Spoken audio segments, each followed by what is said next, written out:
Hello everyone, नमस्कार आप सभी को। मैं वरुण अवस्थी आप सभी का जीएस गुरु एग्जाम इंजन में आपका स्वागत करता हूं। दोस्तों, उम्मीद करता हूं आप सभी अच्छे होंगे, फिट एंड फाइन होंगे, मुझे देख पा रहे होंगे इस टाइम पे और क्लियरली सुन भी पा रहे होंगे। आज मैं पॉलिटी स्टार्ट करने जा रहा हूं। इस बैच में हमारे साथ प्रयास बैच, जो कि मैंने नया स्टार्ट किया है, उसके भी स्टूडेंट जुड़ रहे हैं साथ में। बस प्रयास बैच वालों के लिए एक नया बदलाव यह है कि आपके लिए यह बैच पॉलिटी से स्टार्ट हो रहा है, फिर ज्योग्राफी होगा, फिर इकोनॉमिक्स होगा और बाद में आपका हिस्ट्री होगा। बस अंतर इतना है। तो आज की क्लास बहुत ही इंटरेस्टिंग होने वाली है। बाकी इससे पहले जो फुल फाउंडेशन बैच है उसके भी स्टूडेंट जुड़े हुए हैं। आप सभी को पता ही है, मैंने आपको पहले भी बोला था कि सोमवार से मैं इसको स्टार्ट कर रहा हूं और बिल्कुल पॉलिटी से स्टार्ट करेंगे। और आज 12:30 बजे क्लास नहीं हो पाए, उसके लिए मैं आपसे माफी चाहता हूं। मैं आप सभी को एक चीज बता देता हूं। बीडीज बता रहे थे कि जो कॉलिंग टीम है, जब 12:30 बजे क्लास नहीं हो पाई तो आप में से बहुत सारे स्टूडेंट्स ने कॉल भी करी। बहुत सारे स्टूडेंट्स की नाराजगी थी, नाराज हो रहे थे मेरे ऊपर। मैं आपको इसीलिए बोलता हूं, आप टेलीग्राम ग्रुप ज्वाइन कर लीजिए। आप यूट्यूब पे कोई भी वीडियो देखेंगे तो उसके डिस्क्रिप्शन में सबसे ऊपर टेलीग्राम लिंक दिया रहता है। आप मेरा टेलीग्राम जरूर ज्वाइन करिए, ऑफिशियल टेलीग्राम, ताकि मैं आपको वहीं पर सारी इंफॉर्मेशन दे देता हूं और आपको वो टाइम से पता भी लग जाए। मैंने आज 11:45 ही सबको इन्फॉर्म कर दिया था कि 12:30 वाली क्लास 4:30 पे होगी। बाकी अभी 3 से 4 में मेंस की क्लास ले रहा था, अब 4:30 से 5:30 होगी, फिर 6 से 7 कंप्यूटर की भी क्लास लगी हुई है। तो चलिए फिलहाल स्टार्ट करते हैं सीधे सीधे। देखिए, आज हम लोग बात करेंगे पॉलिटी की पहली क्लास में मेकिंग ऑफ इंडियन कॉन्स्टिट्यूशन की, जहां से हमारे कई सारे क्वेश्चन बनते हैं और हमें एटलीस्ट टाइमलाइन पता होनी चाहिए कि कॉन्स्टिट्यूशन हमारा किस तरीके से बना।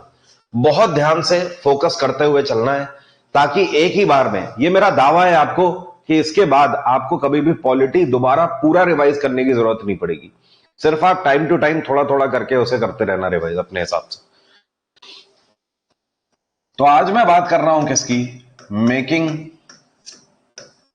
Of Indian constitution. Making of Indian constitution, इसमें हम यह समझेंगे कि हमारा जो संविधान है, जो हमारे देश के लिए वरदान है, जो कि हमारा देश चला रहा है, यह संविधान आखिरकार बना कैसे, इसकी भूमिका क्या रही, किस तरीके से यह फ्रेम में आया और किस तरीके से जाकर यह अपने आखिरी और सफल स्थान तक पहुंचा और पूरे देश में अप्लाई हो पाया। देखो दोस्तों, बात है तब की जब राउंड टेबल समिट हो चुके थे। जो गोल में सम्मेलन हुए हैं, आपको इतिहास में मैं पढ़ा चुका हूं, 1930, 31 और 32, इन 3 सालों में 3 गोल में सम्मेलन हुए। अब उसके बाद गोल में सम्मेलन के बाद हमें पता है कॉन्स्टिट्यूशन को लेकर जो ब्रिटिश हुकूमत की तरफ से या ब्रिटिश अंपायर की तरफ से कॉन्स्टिट्यूशन को लेकर जो अपना इनिशिएशन था वो खत्म हो गया था, क्योंकि जो 3 गोल में सम्मेलन हुए थे इनमें से किसी का कोई भी निष्कर्ष नहीं निकला। तो पहले ऐसे भारतीय कौन थे जिनके द्वारा संविधान की डिमांड करी गई? 1934 में एक व्यक्ति थे जिनका नाम था एमएन रॉय। क्या नाम था? एमएन रॉय। और ये पता है कौन है? इन्होंने एक पार्टी की स्थापना करी थी जिसका नाम क्या था? CPI, communist party of India. क्या नाम था? Communist party of India. तो सीपीआई के जो फाउंडर है एमएन रॉय, इनके द्वारा पहली बार डिमांड करी गई किसकी? संविधान की। इन्होंने कहा भारत का अपना एक संविधान होना चाहिए। जब इन्होंने ये डिमांड रखी तो भैया सामने आ गई कौन? कांग्रेस। आपको इतिहास में पता ही है, मैंने आपको कांग्रेस का फ्रेम भी समझाया था। भारत की सबसे बड़ी पार्टी। हमेशा ब्रिटिश हुकूमत को जब भी संविधान लाना हुआ या अपना कोई भी काम कराना हुआ तो ब्रिटिश हुकूमत हमेशा कांग्रेस को रिझाने के पीछे लगी रहती थी, क्योंकि ब्रिटिश अंपायर बहुत अच्छे से जानता था कि भारत में आंख बंद करके लोग कांग्रेस पर विश्वास करते हैं और कांग्रेस ही इकलौती इतनी बड़ी और सबसे बड़ी पार्टी है जिसको लोग ब्लाइंडली फॉलो करते हैं। उसका एक कारण महात्मा गांधी भी थे। महात्मा गांधी जब से कांग्रेस से जुड़े थे तो कांग्रेस का चेहरा बन गया महात्मा गांधी। अब जब एमएन रॉय ने डिमांड करी, एमएन रॉय ने कहा कि भैया हमारा यह तर्क है कि भारत का अपना एक संविधान होना चाहिए, तो भैया कांग्रेस आ गई सामने। कांग्रेस इनको बोलती है वाह एमएन बाबू, बुआई हम करें, खेत में बीज हम डालें, जुताई भी हम करें, और जब फसल कटने की बारी आई तो तुम तोड़ के ले जा रहे हो। कॉन्स्टिट्यूशन बनाने का सारा क्रेडिट तो तुम ही ले लोगे, ये सही नहीं है। एमएन रॉय ने कहा डिमांड तो हम ही ने करी है, और सीपीआई की यह मांग है कि संविधान भारत का है। कांग्रेस ने भी तुरंत क्या किया, अगले ही साल 1935 में 1935 में ऑफिशियल डिमांड रख दी। क्या रखी? Official demand of constitution. अब ये ऑफिशियल कैसे हुई? क्योंकि सीपीआई एक छोटी पार्टी थी, कांग्रेस बड़ी पार्टी थी, तो ब्रिटिश हुकूमत से जितना भी डॉक्यूमेंटेशन करना होता था, दस्तावेज करना होता था, वो सब कांग्रेस करती थी। ब्रिटिश हुकूमत इनको कुछ नहीं समझती थी, और समझेगी क्यों? क्योंकि ज्यादा लोग इसके सदस्य थे नहीं। इस वजह से ब्रिटिश गवर्नमेंट को पता था कि इनके साथ टाइम लगाना मतलब अपना टाइम खोटी करना है। जो भी हमारा मेन मतलब सिद्ध होगा वो तो कांग्रेस से होगा। ये डिमांड करते रहे, लेकिन इनकी डिमांड को ऑफिशियली कोई सुनने वाला नहीं था, और अगले साल 1935 में कांग्रेस के द्वारा ऑफिशियल इसकी डिमांड कर दी गई। तो ब्रिटिश गवर्नमेंट ने अपने दस्तावेजों में यह लिख दिया कि ऑफिशियल डिमांड सबसे पहले कॉन्स्टिट्यूशन की कांग्रेस के द्वारा करी गई है। दो क्वेश्चन आपको मिल गए हैं। एक क्वेश्चन पूछा जाता है कि सबसे पहले संविधान की डिमांड किसने करी, आंसर होगा एमएन रॉय। एक क्वेश्चन यह पूछा जाता है कि कांग्रेस ने ऑफिशियल कॉन्स्टिट्यूशन की डिमांड कब करी, तो आंसर क्या होगा? 1935। क्लियर हुई बात? अब कुछ टाइम और आगे बढ़ता है।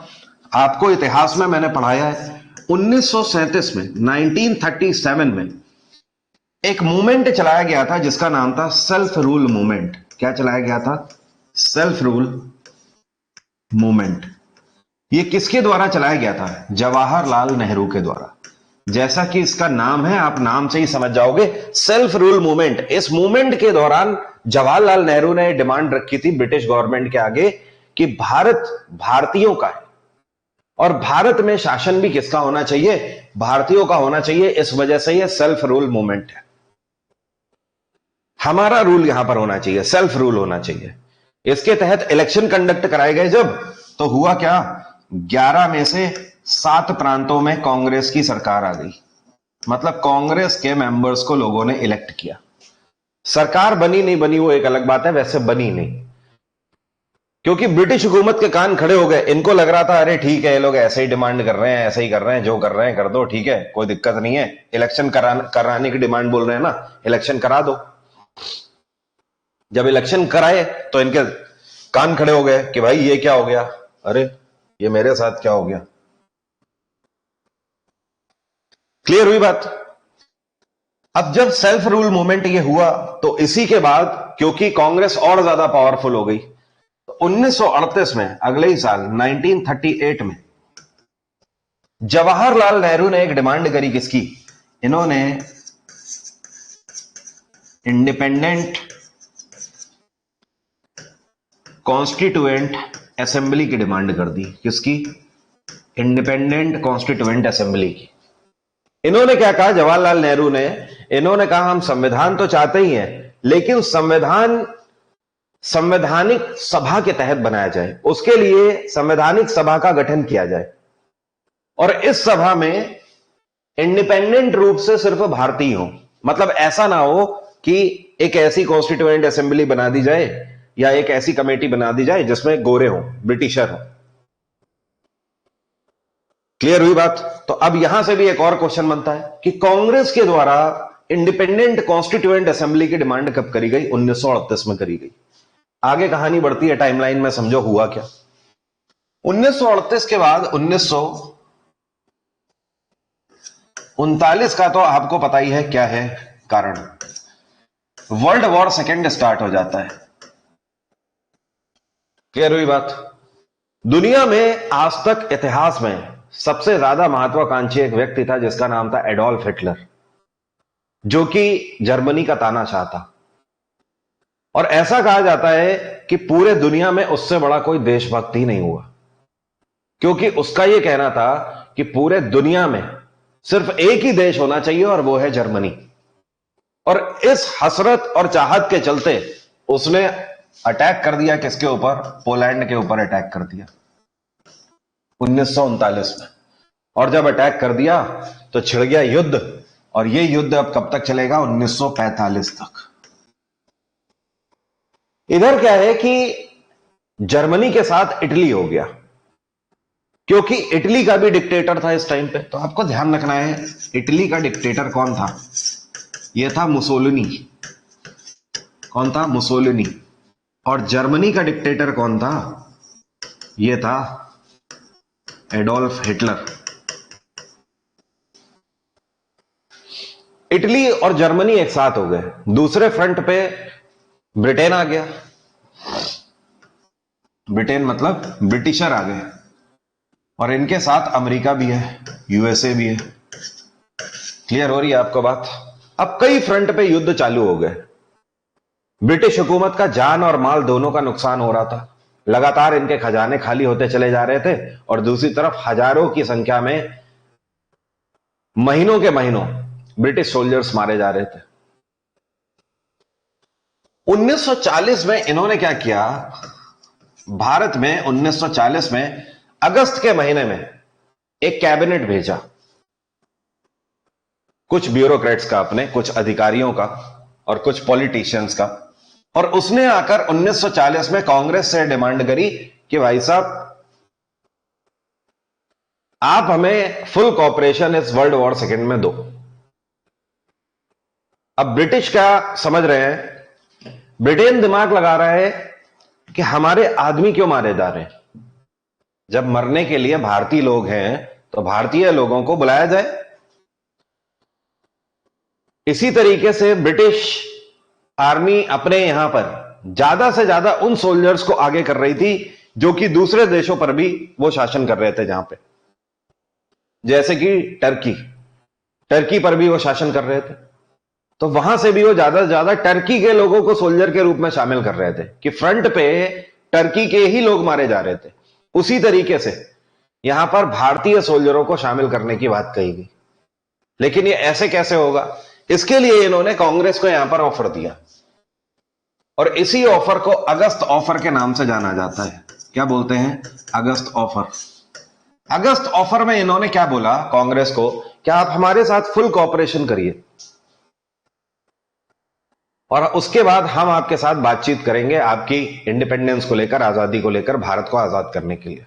कांग्रेस ने इसको बायकॉट कर दिया, अगस्त ऑफर को। मुस्लिम लीग ने भी बायकॉट कर दिया। कोई दिक्कत नहीं। आगे जो अगला इंसिडेंस होता है वो 1942 में होता है, 1942 में। इनके द्वारा एक बार फिर से पहल करी जाती है ब्रिटिश हुकूमत के द्वारा, और भारत में एक मिशन भेजा जाता है, आप बोल सकते हो हाई लेवल कैबिनेट भेजा जाता है, जिसका नाम क्या रहता है? Cripps mission. Cripps mission. इसका हेड कौन था? इसका नाम था स्टैफोर्ड क्रिप्स। क्या नाम था? Stafford Cripps. क्योंकि ये इसका हेड था, इस वजह से इस कैबिनेट का नाम कैबिनेट मिशन, क्रिप्स मिशन था। अब क्रिप्स मिशन देखो क्या बोल रहा है कांग्रेस को। ये कह रहे हैं कि आप हमें फुल कॉपरेशन दो, फुल कॉपरेशन आप हमें दो, और जैसे ही वर्ल्ड वॉर सेकेंड खत्म होगा हम आपको आजादी दे देंगे। इसके एवज में क्रिप्स मिशन ने कांग्रेस के सामने ऑफर रखा, और साथ में यह भी बोला कि कांग्रेस को सत्ता देने के भी बारे में हम सोचेंगे। मतलब आप समझ रहे हो पॉलिटिकल टैक्टिक्स। अब गांधी ने बोला ऐसा है ना क्रिप्स बाबू, हमसे तो तुम नेतागिरी करो नहीं तो अभी ऐसा रेलेंगे कि तुम्हें पता ही है, फिर हमें मारते कम है, घसीटते ज्यादा है। क्रिप्स बाबू ने कहा सर इसका मतलब क्या है? महात्मा गांधी ने कहा यह तो पोस्ट डेटेड चेक है, तुम कल की बात कर रहे हो कि कल हमें आजादी दे दोगे। कल तो कुछ भी हो सकता है, मुझे तो पता ही नहीं। वैसे भी आप लोग अपनी पॉलिसीज के पक्के नहीं हो, तो कल तो कुछ भी हो सकता है। हो सकता है वर्ल्ड वॉर सेकेंड खत्म होने के बाद आप लोग बात ही ना करो हमसे। महात्मा गांधी ने कहा नहीं, हम बायकॉट करते हैं इसको भी। और उसके बाद क्विट इंडिया मूवमेंट चला। 1945 में फाइनली ये वर्ल्ड वॉर सेकेंड खत्म हुआ। ये वर्ल्ड वॉर सेकेंड खत्म क्यों हुआ? 1941 का वर्ल्ड वॉर सेकेंड का इंसिडेंस है। अमेरिका का हवाई में एक पोर्ट हुआ करता था जिसका नाम था पर्ल हार्बर। क्या नाम था? Pearl Harbor. अब ये जो पर्ल हार्बर है, इस पे जापान ने हमला कर दिया था। और जापान के इस ऑपरेशन का नाम था टोरा टोरा टोरा। क्या नाम था? टोरा टोरा टोरा। इस ऑपरेशन का मतलब यह था कि टॉर्पीडो से अटैक करना है। जापान ने टॉर्पीडो अटैक कर दिया अमेरिका के पर्ल हार्बर पर, और यहां पर 3000 लोग मारे गए। 3000 प्लस लोगों की मौत हो गई। उस टाइम पर अमेरिका का प्रेसिडेंट था फ्रैंकलिन। फ्रैंकलिन वो पोलियो से ग्रसित था। फ्रैंकलिन ने उस टाइम पे कसम खाई और वर्ल्ड में स्टेटमेंट दिया, इंटरनेशनल स्टेटमेंट। फ्रैंकलिन ने कहा कि ये जापान जो है ना, ये जितना हीरो बनने की कोशिश कर रहा है, ये जो 3000 लोग मारे गए हैं ना, इसका बदला ऐसा लूंगा कि सारी हीरोगिरी निकल जाएगी और पूरी दुनिया देखेगी। और उसी का बदला लेने का समय भी आ गया। 1945 में 6 और 9 अगस्त को हिरोशिमा और नागासाकी, जो कि जापान के ही प्रोविंस थे, इनके ऊपर परमाणु बम गिराया किसने? अमेरिका ने। और सारी हीरोगिरी इनकी निकाल दी। उसके बाद क्या हुआ आपको पता ही है, पूरी दुनिया देख रही थी। फ्रैंकलिन ने वो कर दिखाया जो उसने 1941 में कहा था कि ऐसा बदला लूंगा कि पूरी दुनिया देखेगी उस दिन। और पूरी दुनिया ने देखा। डिकेड्स के डिकेड्स तक जापान के अंदर लंगड़े लूले लोग पैदा हुए हैं रेडिएशन की वजह से। अगले 50 सालों तक भी रेडिएशन का इफेक्ट रहा। और यहीं से वर्ल्ड वॉर सेकेंड खत्म हुआ 1945 में। जब वर्ल्ड वॉर सेकेंड खत्म हुआ तो अमेरिका एक सुपर पावर बन के उभरा। दुनिया ने जान लिया कि एक ऐसा देश है कि अगर जिससे कुछ भी करामात करी तो बहुत पेले जाओगे। अमेरिका ने यह चीज क्लियर कर दी थी कि बेटा अगर हमसे पंगा लिया तो सीधे परमाणु बम देंगे, उससे नीचे तो बात ही नहीं होगी। और यहीं से अमेरिका ने यह भी फैसला लिया कि दुनिया में एक नई संस्था कार्य करेगी जो कि पेरेंट ऑर्गेनाइजेशन की तरह खुद को एग्जीक्यूट करेगी, और जिसकी यह जिम्मेदारी होगी कि पूरे वर्ल्ड में शांति सुरक्षा कायम रहे और व्यापार और अर्थव्यवस्था को हम आगे बढ़ाएं। अमेरिका ने दरअसल बात करी थी किसके बारे में? यूनाइटेड नेशंस के बारे में। यहीं पर निकल के आया यूनाइटेड नेशन, और इसकी स्थापना अमेरिका में करी गई 1945 में, 1945 में, जब वर्ल्ड वॉर सेकेंड खत्म हुआ। अब यूनाइटेड नेशंस की जब स्थापना हुई तो एक होड़ सी लग गई देशों में कि यूनाइटेड नेशंस का परमानेंट सदस्य बनना है हमें। और परमानेंट सदस्य वही देश बनेगा जिसकी इमेज क्लियर होगी। ब्रिटेन ने कहा अमेरिका को कि दोस्त हमें भी शामिल कर लो। अमेरिका ने कहा दिक्कत कोई नहीं है, लेकिन मैं एक क्लास का ऐसा शैतान बच्चा हूं जिसकी इमेज क्लियर है टीचर के आगे, लेकिन तुम बैक बेंचर भी हो और तुम्हारी इमेज भी नहीं क्लियर है टीचर के आगे। तो बेटा एक काम करो, भले ही आदतें ना सुधारो लेकिन इमेज क्लियर कर लो अपनी। मतलब क्या था? मतलब यह था कि आप दुनिया में जितने भी देशों के ऊपर राज कर रहे हो, शासन कर रहे हो, उनको पहले फ्री करो, पहले सबको फ्री करो, वहां से अपनी आर्मीज को डिप्लॉय करके वापस बुलाइए। और ब्रिटेन परमानेंट सदस्य बनने के लिए तुरंत फैसला लेता है ब्रिटेन के प्रधानमंत्री क्लेमेंट एटली 1946 में ये डिक्लेयर करते हैं कि हम जितने भी हमारे ऐसे देश हैं जिनके ऊपर ब्रिटेन शासन कर रहा है, उन सभी को इंडिपेंडेंस देने के लिए हम एक्ट्स को मूव कर रहे हैं। और क्लेमेंट एटली के द्वारा भारत में एक नया कैबिनेट भेजा जाता है, मतलब एक नई कमेटी भेजी जाती है जिसका नाम होता है cabinet mission. Cabinet mission. Cabinet mission में 3 लोग थे। कौन कौन थे? एबी अलेक्जेंडर, दूसरा व्यक्ति जिसका नाम है स्टैफोर्ड क्रिप्स, वही क्रिप्स मिशन वाला है ये, स्टैफोर्ड क्रिप्स, ये फिर से आ गया भारत कैबिनेट मिशन में भी। और तीसरा था कौन? पथिक लॉरेंस। पथिक लॉरेंस, जिसमें से पथिक लॉरेंस हेड था। इन तीनों को भारत भेजा गया और बोला गया आप लोग जाके दस्तावेज की कार्रवाई आगे कराइए, भारत को आजाद करना होगा। तभी तो मैं कहता हूं ना, वर्ल्ड वॉर सेकेंड दुनिया में सबके लिए खराब रहा, लेकिन भारत के लिए बहुत अच्छा रहा। अगर वर्ल्ड वॉर सेकेंड ना होता तो शायद उन परिस्थितियों के आधार पर 20-30 साल हम लोग और गुलाम बने रहते। हो सकता है 1960-70 तक जाके आजाद होते। मेरी बात आप लोग समझे? क्लियर है इतनी बात आप सभी को? सॉर्टेड है? आगे बढ़ा जाए? बोलो भाई। दिव्यांश कबीर, अच्छा फर्स्ट टाइम आप देख रहे हो लाइव? क्लियर है यहां तक? कोई दिक्कत तो नहीं है?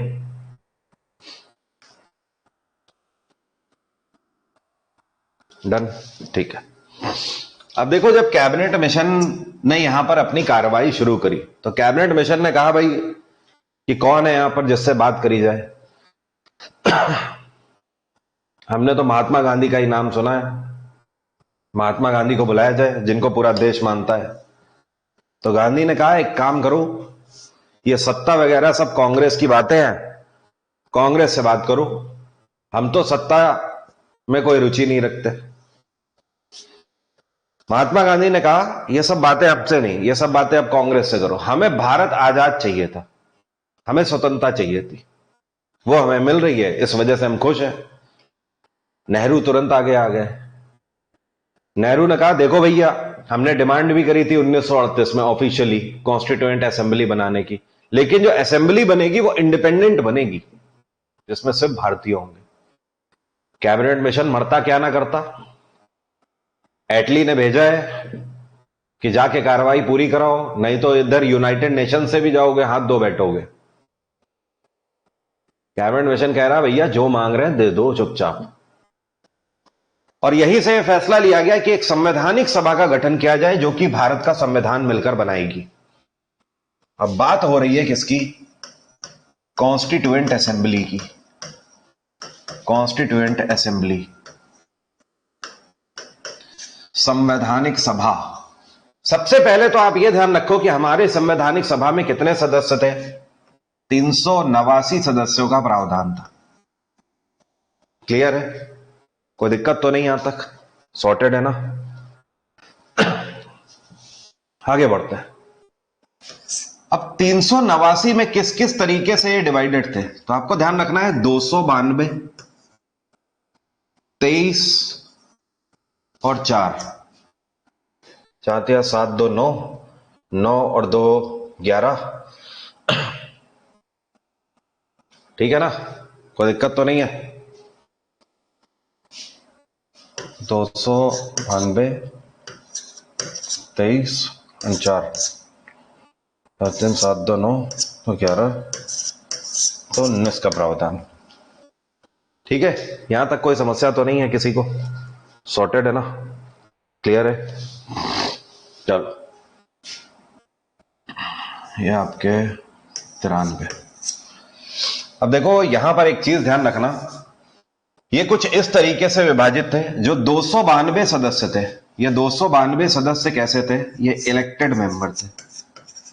इलेक्टेड मतलब चुने हुए, जो कि चुनावी प्रक्रिया के थ्रू आए थे।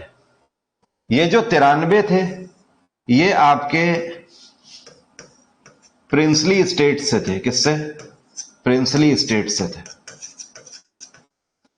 उस टाइम पर भारत में राज्य नहीं हुआ करते थे, जैसे कि आप देख रहे हो ना, बिहार, उड़ीसा, महाराष्ट्र और तमिलनाडु, आंध्र प्रदेश, तेलंगाना। ठीक है, उस टाइम पर प्रांत हुआ करते थे और इन प्रांतों में राजाओं का शासन हुआ करता था। अब ये जो राजे महाराजे थे, इन्होंने कहा भैया कि अब तो देश आजाद हो रहा है, तो अब फिर से हमारे वही सिक्के चलेंगे, हमारी विरासतें चलेंगी। तो इनको बोला गया कॉन्स्टिट्यूएंट असेंबली के द्वारा कि भैया ऐसा है ना, अब ये राजागिरी का प्रावधान हो रहा है खत्म भारत में, पूरे तरीके से प्रावधान खत्म हो जाएगा। उसका कारण क्या है? कारण यह है कि हम एक संविधान को अपनाने जा रहे हैं और अब यहां पे राजा और रंक वाला सिस्टम नहीं चलेगा। हर एक व्यक्ति संविधान के तले समान रूप से डील किया जाएगा। कोई व्यक्ति गरीब है या अमीर है, लाभ सबको संविधान का मिलेगा। अब तुम्हारी राजागिरी नहीं चलेगी। तो आपके पास दो ऑप्शन है, या तो आप हमारी बात मान लीजिए और हमारे साथ संवैधानिक सभा का हिस्सा बन जाइए और संविधान बनाने में अपना योगदान दीजिए, और या तो फिर दूसरा तरीका यह है कि आपके ऊपर आक्रमण किया जाए फोर्सेस से और आपसे आपकी विरासतों को लेकर विलय कर दिया जाए भारत में। कुछ दो चार ऐसे थे जो कि नहीं माने। पहले तो सबने मना किया, धीमे धीमे करके फिर सब मान गए। दो चार थे, उनको ऑपरेशंस के तहत फिर फोर्सेस के थ्रू विलय कराया गया, जैसे कि हैदराबाद के एक निजाम थे। 1950 में बाद में सरदार वल्लभ भाई पटेल ने ऑपरेशन पोलो चलाया और हैदराबाद को भी फिर मिला लिया गया भारत में। तो ये जो 93 सदस्य हैं, 93 मेंबर्स हैं, ये जो प्रिंसली स्टेट्स हैं भारत में, 29 प्रिंसली स्टेट्स थे, उनसे इन 93 सदस्यों को लाया गया था। और ये सब कैसे थे? ये सब नॉमिनेटेड थे। अब यार इतना तो कंसेशन इनको देना पड़ेगा ना, राजा आ जाए भाई, समझ रहे हो ना? तो इतना इनको कंसेशन के तौर पर दिया गया कि भैया आपको हम डायरेक्टली सभा का सदस्य बना देंगे, कॉन्स्टिट्यूएंट असेंबली में हम डायरेक्टली आपको मेंबर बना देंगे। और बाकी के जो चार हैं, ये कहां से थे? ये ब्रिटिश चीफ कमिश्नर मेंबर्स। कहां कहां से? तो आपको ध्यान रखना है ABCD का कंसेप्ट। कहां कहां से? ये चार सदस्य कहां से थे? ABCD। A फॉर अंबुर, ठीक है, A फॉर यहां पर, हाँ। नेक्स्ट है B for Balochistan, C for आपका हो गया कुर्ग, साउथ में पड़ता है, और D फॉर हो गया दिल्ली। ये ABCD का कंसेप्ट ध्यान रखना। सॉर्टेड है यहां तक? अमन का कहना है सर बाई लैंग्वेज पढ़ाइए। पगला है क्या? एक नंबर का पगला है क्या? बिल्कुल। मैं पंजाबी बोल रहा हूं या गुजराती बोल रहा हूं इस टाइम पे भाई? यहां पर एक इस चीज को सुधारना। ये अजमेर है, ठीक है, ये बलूचिस्तान है, समझ गए? इतना आपको ध्यान रहेगा। कॉन्स्टिट्यूएंट असेंबली में ये 93 सदस्य कहां से आए हैं? ये प्रिंसली स्टेट से आए हैं, 29 प्रिंसली स्टेट से। ये चार कहां से आए हैं? ये ब्रिटिश चीफ कमिश्नर मेंबर थे, जिनको इस आधार पर इन जगहों से अपॉइंट किया गया था कि ये मॉनिटर करेंगे, ठीक है, ये संवैधानिक सभा को मॉनिटर करेंगे कि किस किस तरीके से चीजें आगे ऑपरेट हो रही हैं, और ये इन चीजों का ख्याल रखेंगे कि जो ब्रिटिश कॉन्स्टिट्यूशन है उसका एक फ्रेम मिल जाए भारतीय संविधान को, कि चीजें हर एक प्रारूप में लॉन्च करी जाए हमारे संविधान में, जैसे कि इमरजेंसी का भी प्रावधान रहे, राष्ट्रपति का भी प्रावधान रहे, संसद का भी प्रावधान रहे, हर एक चीज कोई छूट ना जाए, वो इनकी जिम्मेदारी थी। क्लियर है यहां तक?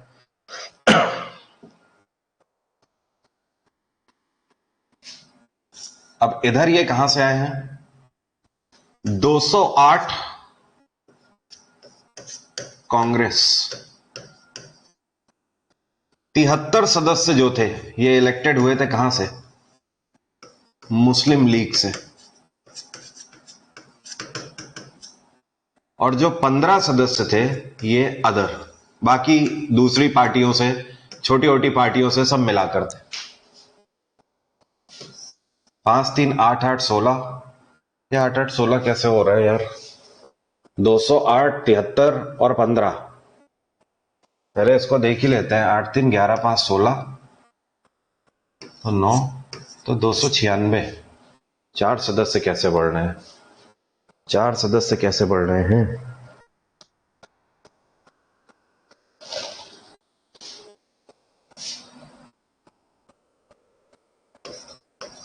296। यहां तक कोई समस्या है तो बताइए। सॉर्टेड है सभी को? क्लियर है? कोई दिक्कत तो नहीं है? कोई समस्या तो नहीं है? ठीक है।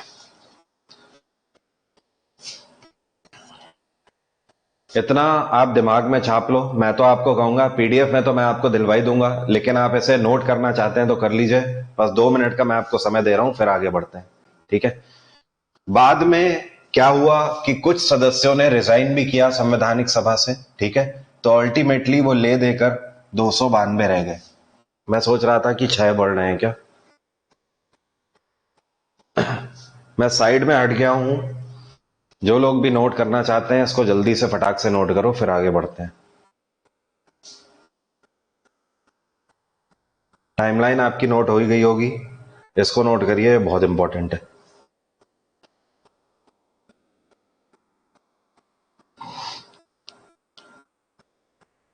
सॉर्टेड है, आगे बढ़ा जाए।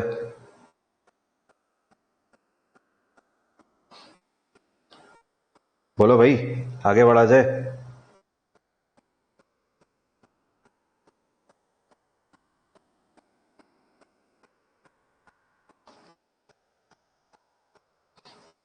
नितिन कुमार का कहना है सर डॉक्टर राजेंद्र प्रसाद का कभी पीछे नाम नहीं सुनाई पड़ा, लेकिन कॉन्स्टिट्यूएंट मेकिंग में डायरेक्ट हेड बना दिए जाते हैं, परमानेंट हेड, वो भी कैसे? देखिए, डॉक्टर राजेंद्र प्रसाद कांग्रेस के सीनियर मेंबर्स में से हमेशा थे।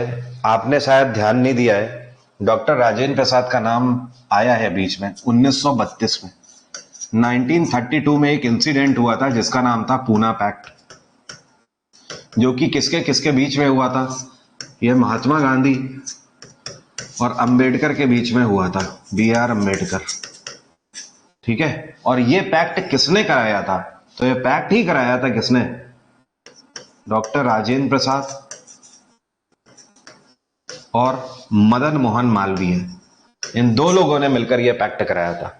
तो यहीं से पता लगता है कि कांग्रेस के सीनियर लीडर्स में से थे।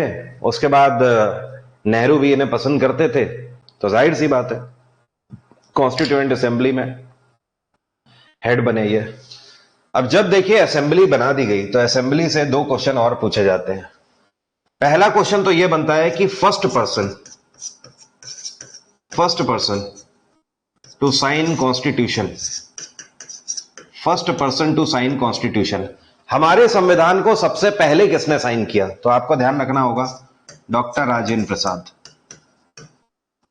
डॉक्टर राजेंद्र प्रसाद सबसे पहले साइन किया। और एक क्वेश्चन आपसे यह पूछा जाता है कि last person to sign constitution, आखिरी पर्सन कौन था? तब आंसर क्या हो जाएगा? फिरोज गांधी। ये चीज भूलोगे तो नहीं, इस चीज को भी नोट डाउन कर लो आप लोग। आखिरी व्यक्ति कौन थे जिन्होंने हमारे संविधान को साइन किया? यह है फिरोज गांधी। एक क्वेश्चन और पूछा जाता है, जब संविधान हमारा बनके तैयार हुआ तो उसमें कितनी एरर्स थी? आपको ध्यान रखना है, उसमें 2000 एरर्स थी। कितनी? 2000 एरर्स थी फर्स्ट टाइम में। फिर धीमे धीमे करके उन्हें रिमूव किया गया। एक सवाल और पूछा जाता है कि हमारा संविधान पूरे तरीके से ड्राफ्ट जब हो गया तो ये कौन सी डेट थी? मतलब हमारा संविधान का पूरा प्रारूप बनके कब तैयार हुआ? तो कोई बता सकता है डेट ये क्या थी? डेट ये क्या थी? बताइए। हमारा संविधान जिस दिन पूरा प्रारूप बनके तैयार हो गया, ये डेट क्या थी?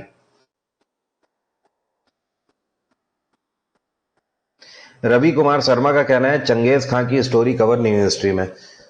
कवर तो बहुत सारी चीजें नहीं हुई हैं ऐसे।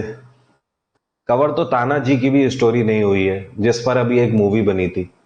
कवर तो मस्तानी की भी स्टोरी नहीं हुई है, बाजीराव मस्तानी, है ना। कवर तो और भी बहुत कुछ नहीं हुआ, महाभारत नहीं हुई है। लेकिन हाँ, कवर वो हुआ है जो एसएससी में पूछा जाता है या आपके दूसरे और एग्जाम में पूछा जाता है। वहां चंगेज खां नहीं पूछा जाता, ठीक है ना। So Varun Awasthi not known for ethics, या फिर मैं आपको नैतिकता की बातें बताऊंगा, या मैं आपको प्रशासनिक व्यवस्था पढ़ा रहा हूं या फिलॉसफी पढ़ा रहा हूं कि मैं दूसरी क्रांतियां पढ़ाऊं। मैं सिर्फ जाना चाहता हूं गवर्नमेंट एग्जाम में स्टूडेंट को जीएस के लिए कहीं और जाना ना पड़े, पेपर निकालने के लिए मैं जाना चाहता हूं। आंसर आ चुके हैं 26 नवंबर 1949।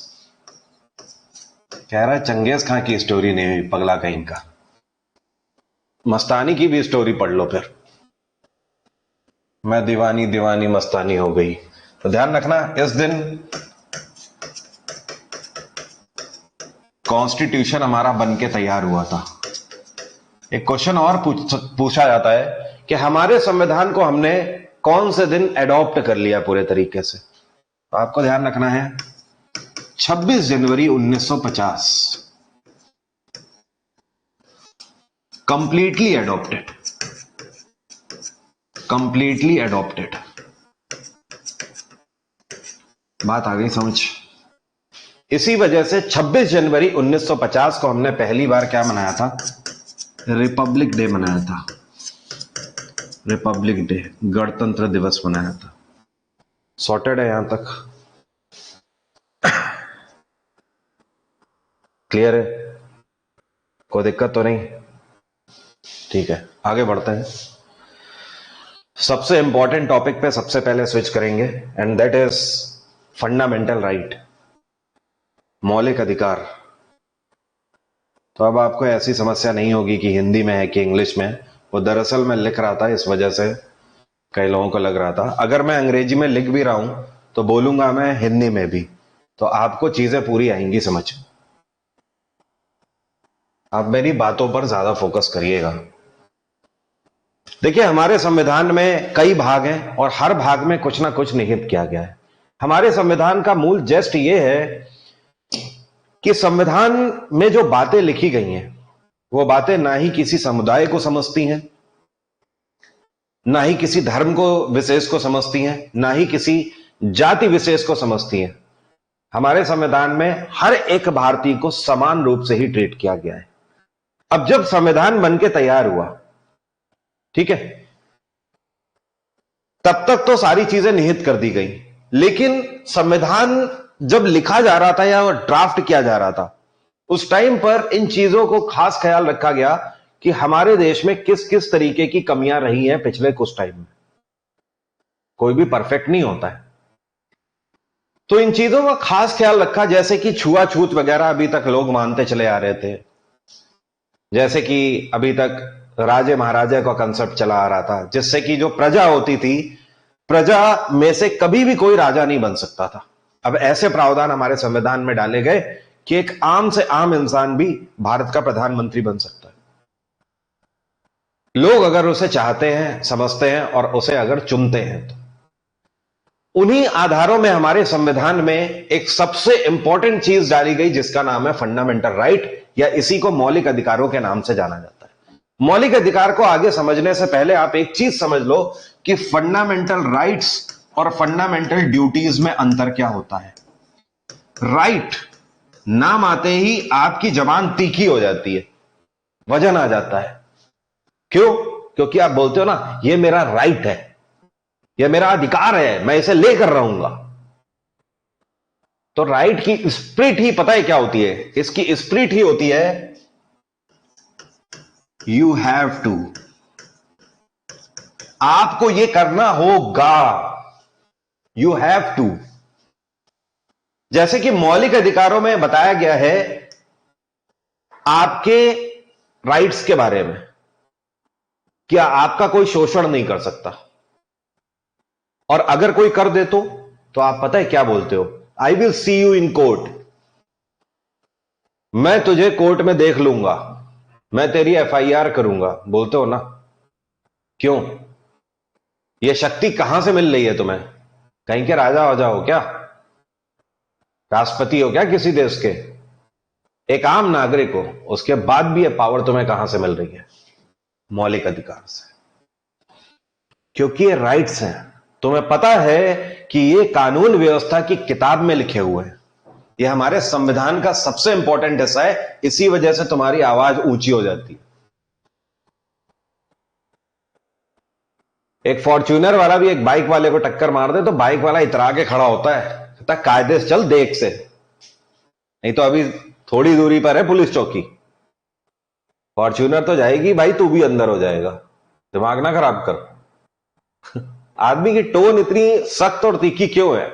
उसे पता है कि उसके पीछे बैकबोन्स है फंडामेंटल राइट। लेकिन फंडामेंटल ड्यूटी क्या है? ड्यूटी जिनको हिंदी में बोलते हैं कर्तव्य, और कर्तव्य जो है ना, इसका मूल रूप या मेन स्पिरिट पता है क्या होती है? You should do, you should do, आपको ये करना चाहिए। जैसे ही कोई आपको बोलता है यू शुड डू, तो आप तुरंत इधर उधर जाने लगते हो, कतराने लगते हो। क्यों? क्योंकि अब अधिकारों की बात नहीं हो रही है, अब रिस्पॉन्सिबिलिटी की बात हो रही है। जैसे कि ये फंडामेंटल ड्यूटीज हैं आपकी कि आप अपने देश को साफ सुथरा रखें, लेकिन नहीं, कई लोगों का तो सुबह घर के अंदर प्रेशर ही नहीं बनता है, जाके पटरी के किनारे ही बनना है प्रेशर। ड्यूटीज, कतराते हैं हम लोग।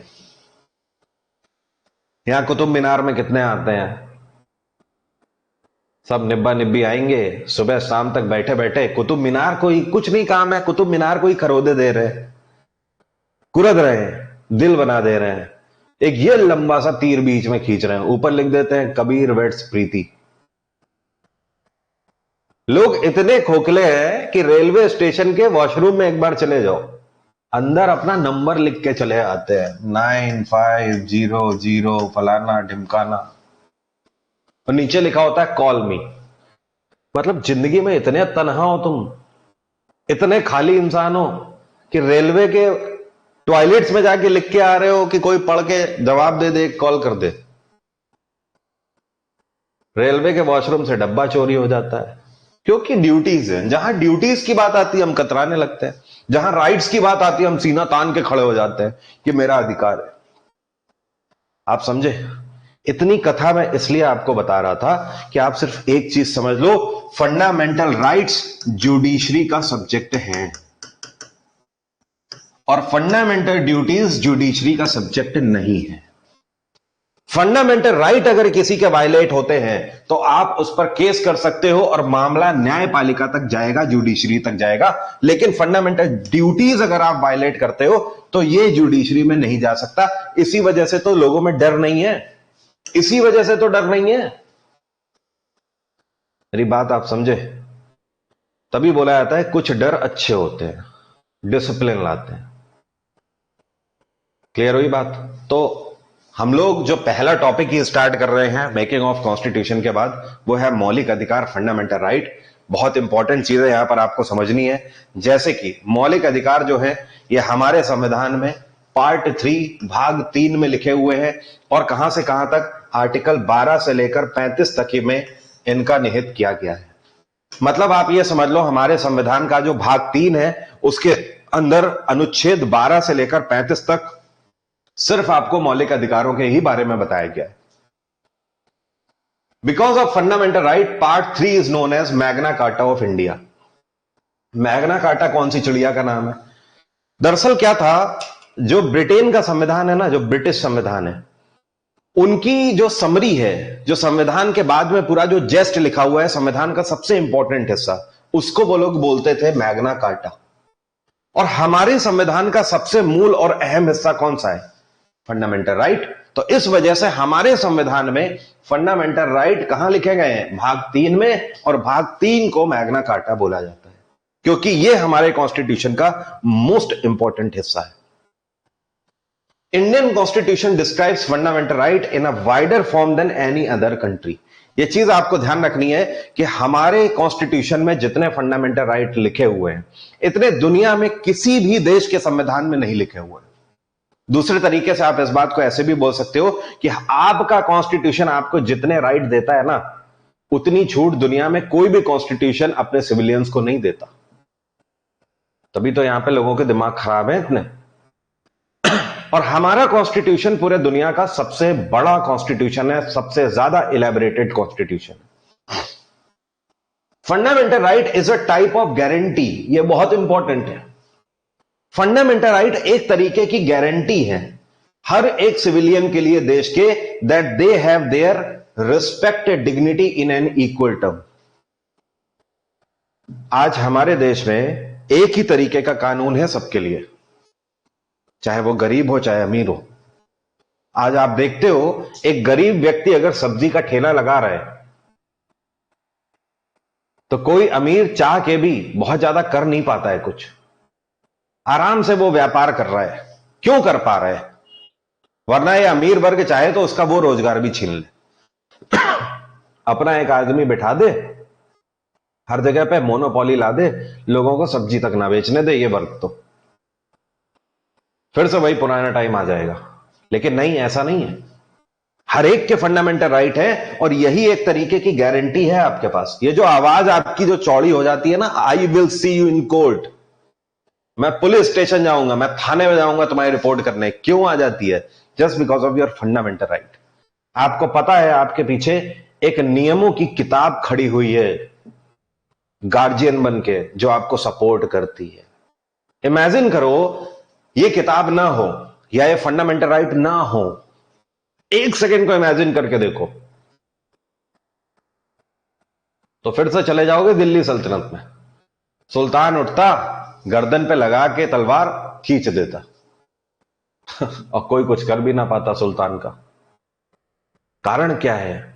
संविधान, और उसके अंदर हमारे मौलिक कर्तव्य, मौलिक अधिकार।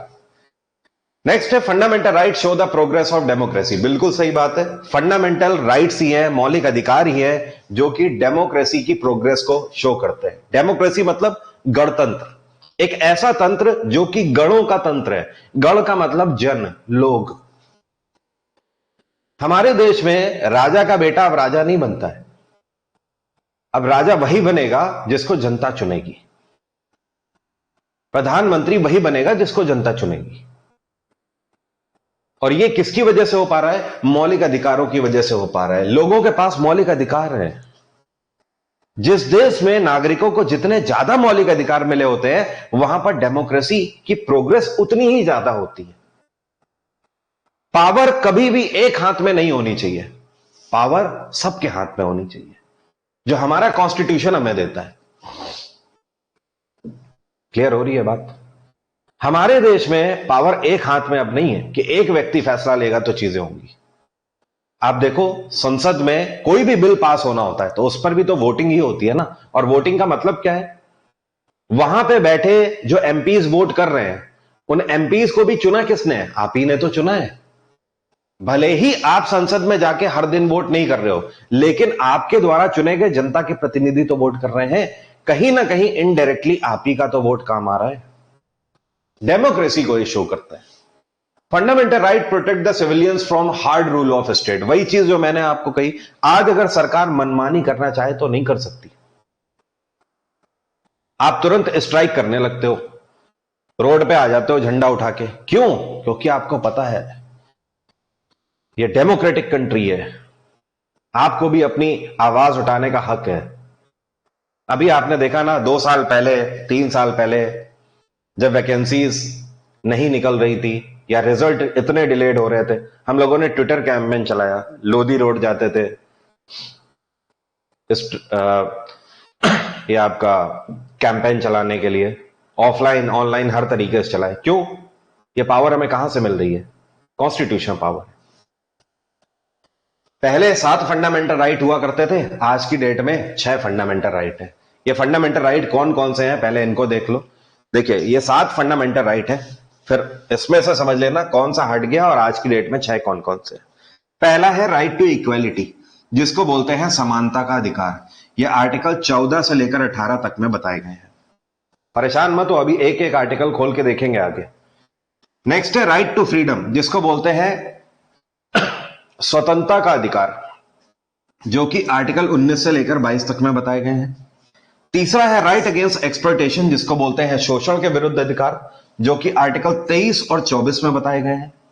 नेक्स्ट है right to freedom of religion, जिसको बोलते हैं धर्म की स्वतंत्रता का अधिकार, जो कि आर्टिकल 25 से 28 तक में बताए गए हैं। अगला है right for culture and education, जो कि शिक्षा और संस्कृति के अधिकार के बारे में बताते हैं, आर्टिकल 29 और 30 में निहित है। इसके बाद है राइट फॉर प्रॉपर्टी, जिसको संपत्ति का अधिकार बोलते हैं, जो आर्टिकल 31 में हुआ करता था, लेकिन अब यह रिमूव हो गया है। और नेक्स्ट है राइट टू कॉन्स्टिट्यूशनल रेमेडी, जिसको बोलते हैं संवैधानिक उपचार, जो आर्टिकल 32 में लिखा हुआ है। अब ये क्या है इनको हम बाद में देखेंगे, लेकिन पहले इसके बारे में बात कर लेते हैं जिसको हटा दिया गया है, राइट टू प्रॉपर्टी। अब इसकी कहानी को समझो। देखो हुआ क्या, 1974 में केरल के अंदर एक स्पिरिचुअल लीडर हुआ करते थे, धर्म के बारे में लोगों को पढ़ाना, जानकारी देना, स्पिरिचुअल नॉलेज के बारे में बात करना, जिनका नाम था केशवानंद भारती। जैसे आज की डेट में आप देखते हो ना, इस्लाम धर्म के कई सारे गुरु हैं जो टीवी पर बोलते हैं, हजारों लोग उन्हें सुनते हैं। हिंदू धर्म के बहुत सारे ऐसे स्पिरिचुअल लीडर्स हैं जो कि टीवी में बोलते हैं। एग्जाम्पल मुरारी बापू, देखा है ना आपने, कथा सुनाते हैं, लोग हजारों की फॉर्म में सुनते हैं। वैसे ही ये केशवानंद भारती हुआ करते थे 1974 में। कहां पर? केरल में हुआ करते थे। और वहां पर ये एक आश्रम चलाते थे। ये जो आश्रम की जमीन थी, ये इनको इनके गुरु से मिली थी। इनके गुरु ने इस संसार को त्यागने से पहले केशवानंद भारती को सब कुछ सौंप दिया था कि अब आगे ये आश्रम आप ही संचालित करोगे। और हजारों की तादाद में इनके शिष्य भी थे वहां पर। अब एक दिन क्या हो जाता है कि केरल सरकार का एक प्रोजेक्ट होता है जिसके अंतर्गत ये जमीन आ रही होती है, जिस जमीन में आश्रम होता है। तो केरल सरकार इनको नोटिस भेजती है कि भाई आप ये जमीन हमें दे दो, हम इस जमीन का मुआवजा आपको दे देते हैं, आप ये जमीन खाली कर दो, क्योंकि ये सरकार के प्रोजेक्ट के अंतर्गत आ रही है जमीन। केशवानंद भारती ने कहा यह जमीन हमारी है और हम इसे अपनी स्वेच्छा से बेचना नहीं चाहते हैं, यह बिकाऊ नहीं है जमीन। केरल सरकार ने इस केस को हाईकोर्ट में डाल दिया। केरल हाईकोर्ट में केस आ गया, केशवानंद भारती एक तरफ, दूसरा पक्ष केरल सरकार। यह केस जब चलता है तो हाईकोर्ट के द्वारा केरला सरकार के फेवर में फैसला दे दिया जाता है। केशवानंद भारती ये केस हार जाते हैं केरल हाईकोर्ट में। यह सालों की प्रक्रिया है, 1974 से शुरू हुई थी दरअसल, 2 से 3 साल की प्रक्रिया। जब केशवानंद भारती हाईकोर्ट में केस हार जाते हैं तो ये अपील करते हैं कहां? सुप्रीम कोर्ट में। क्लियर हुई बात? अब सुप्रीम कोर्ट में जब ये अपील करते हैं इसी केस को, तो साथ में एक नया केस और डालते हैं। वो नया केस ये होता है कि इनके फंडामेंटल राइट्स का हनन हुआ है, क्योंकि मौलिक अधिकार है संपत्ति का अधिकार, और वो संपत्ति मेरी है, मैं उसे बेचना चाहूं या ना बेचना चाहूं, उस पर पूर्णता मेरा हक है। अब जैसे ही फंडामेंटल राइट पर इन्होंने केस डाला, पूरे देश की नजरें इनके केस पर आ गई और सुप्रीम कोर्ट पर। उस टाइम पर सुप्रीम कोर्ट ज्यूरी मेंबर्स के आधार पर फैसला देती थी। क्लियर है? आप लोगों ने एक मूवी देखी होगी अक्षय कुमार की, रुस्तम मूवी, जिसमें आपने देखा होगा यह प्रावधान उस टाइम पर होता था। जुडिशरी में उस टाइम पे पहले जज फैसला देता था और उसके बाद समाज के कुछ प्रतिष्ठित लोगों को मिलाकर एक ज्यूरी पैनल बनाया जाता था। कुछ उसमें पत्रकार होते थे, कुछ सोशल वर्कर होते थे, कुछ फिलैंथ्रोपिस्ट हुआ करते थे, कुछ इंडस्ट्रियलिस्ट हुआ करते थे। ऐसे लोगों को मिलाकर, प्रतिष्ठित लोगों को मिलाकर वो ज्यूरी पैनल बनाया जाता था। सुप्रीम कोर्ट का फैसला केशवानंद भारती के फेवर में था। अब आखिरी फैसला ज्यूरी पैनल को वोट के आधार पर देना था। इस पैनल में 13 सदस्य थे। और इन 13 सदस्यों में से 6 वोट मिले। 6 ने वोट दिया केशवानंद भारती को और 7 ने वोट दिया केरल गवर्नमेंट को। तो अल्टीमेटली केरल गवर्नमेंट यहां पर भी केस जीत गई। सुप्रीम कोर्ट में भी केरल गवर्नमेंट केस जीत गई, केशवानंद भारती केस हार गए। सवाल यह उठता है कि हमारे कॉन्स्टिट्यूशन में ही अगर राइट टू प्रॉपर्टी हमारा मौलिक अधिकार है, तो उसके बाद भी जुडिशरी ने यह फैसला कैसे दे दिया? सवाल यह उठता है। आपको भी यह लग रहा होगा कि राइट टू प्रॉपर्टी जब हमारे संविधान में है, तो उसके बाद भी न्यायपालिका ने अपने संविधान को नहीं माना। दरअसल उसका कारण मैं आपको बताता हूं। हमारा कॉन्स्टिट्यूशन अनरिटन कॉन्स्टिट्यूशन है, और अनरिटन कॉन्स्टिट्यूशन का मतलब यह होता है कि अगर संविधान में समय के आधार पर बदलाव करने पड़े तो आप बदलाव कर सकते हो, अमेंडमेंट्स कर सकते हो। और उस समय के आधार पर जुडिशरीज को यह लगा कि इसमें बदलाव की जरूरत है, राइट टू प्रॉपर्टी में बदलाव की जरूरत है। जुडिशरी को पहली बार यह समझ आया कि ऐसे तो राष्ट्र के निर्माण में यह बाधा बन जाएगा। आप खुद सोचो, अगर सरकार ने मान लो 500 किलोमीटर का एक हाईवे प्रोजेक्ट निकाला, इस 500 किलोमीटर तक ये जो पूरा हाईवे बनेगा, इसमें कितने लोगों के खेत आएंगे? हजारों लोगों के खेत आएंगे, हजारों लोगों के घर आएंगे। अब ये सब अगर यही बोल दे कि राइट टू प्रॉपर्टी हमारे पास है, तब तो देश का उद्धार हो चुका, तब तो इंफ्रास्ट्रक्चर बन चुका, कभी नहीं बन पाएगा। तो इसके लिए इसमें बदलाव किए गए। और ये बदलाव कैसे किए गए? ये करके कि 1978 में, 1978 में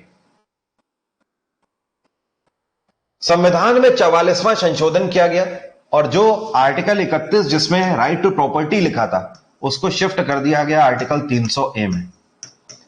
और अभी तक यह फंडामेंटल राइट कहलाता था, अब इसको लीगल राइट का दर्जा दे दिया गया कि आप अब लीगली तो लड़ सकते हो कोर्ट में, लेकिन फंडामेंटल राइट के बेसिस पर नहीं लड़ सकते। इसी के तहत यह कानून भी बनाया गया, अगर इस आधार पर सरकार किसी की भी जमीन लेती है तो उस दिन का जमीन का जो रेट होगा उसका इंटू 3 देगी सरकार, मल्टीप्लाइड बाई 3 देगी। सॉर्टेड है। कुछ लोगों की यहीं पर बातचीत चल रही है, इतिहास हो गया कि नहीं, तुम कौन से बैच में हो कि नहीं हो, है ना? इनका भी वही हिसाब किताब है। चैट से काफी महीनों हो गए, सालों हो गए चैट किए हुए, जब से कोचिंगें बंद हो गई हैं। मेरी बात आपको समझ आई?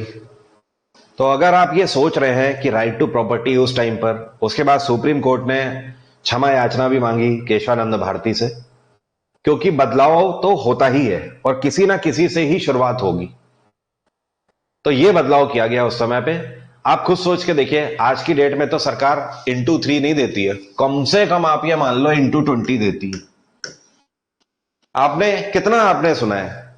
आपको खुद ही पता होगा, बोलते नहीं है यार मुआवजा मिल गया। भाई साहब कल को तो कुछ था ही नहीं, आज देखो इतना मुआवजा, घना मुआवजा खा के बैठा है, कुछ करने की जरूरत ही नहीं है। आप गुड़गांव, नोएडा, गाजियाबाद, यहां दिल्ली एनसीआर में आइए, आपको पता लग जाएगा। बहुत सारे तो ऐसे हैं, मतलब कुछ है नहीं जीवन में, पूछ दो भारत का राष्ट्रपति कौन है, बता नहीं पाएंगे। और शरीर के नीचे फॉर्च्यूनर है, थार, गाड़ियां 2 ही 3 चल रही हैं, फॉर्च्यूनर, थार, 2-4 मॉडिफाइड। सुबह निकलना है, एक सूत्री कार्यक्रम है, गाड़ी घुमाते रहना है धीमे धीमे, शाम को कोल्ड ड्रिंक का हिसाब किताब कर लेना है, माहौल बिगाड़ना है। पैसा इतना आ गया है, 10 लाख के 20 लाख के खेत हुआ करते थे, आज करोड़ों में खेल गए। क्यों? क्योंकि गवर्नमेंट ने पैसा दिया है।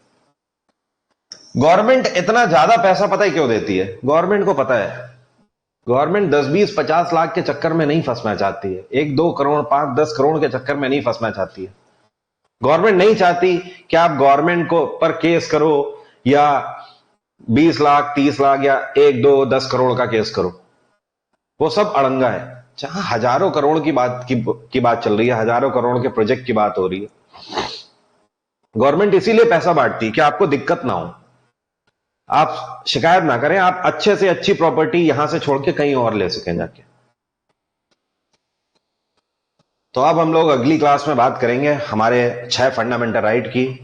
एक एक आर्टिकल को खोल खोल के देखेंगे और अगली क्लास में जाकर ये पूरा होगा टॉपिक। अच्छा, एक अनाउंसमेंट है, इस सप्ताह में ऑल्टरनेट डेज क्लास नहीं होगी, इस सप्ताह में डेली क्लास में ले रहा हूं। तो ये गुड न्यूज है आप लोगों के लिए। ये वो 9 महीने वाली गुड न्यूज नहीं है, ये सप्ताह वाली गुड न्यूज है। तो कल भी क्लास होगी, परसों भी क्लास होगी, और क्लास उसी टाइम पे होगी 12:30 बजे। क्लियर है? आज 12:30 बजे नहीं हो पाई है, 4:30 बजे मैंने रखी, और मुझे पता लगा था कि नाराजगी आप लोगों की थी। कॉलिंग टीम बता रही थी, बहुत सारे स्टूडेंट ने फोन किया उस टाइम पे।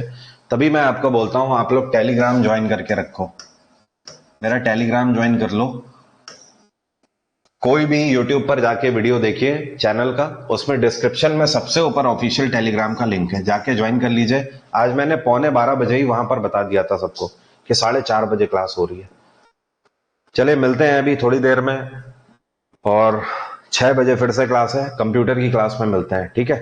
Thank you everyone, bye, take care, have a nice day, आपका दिन मंगलमय हो।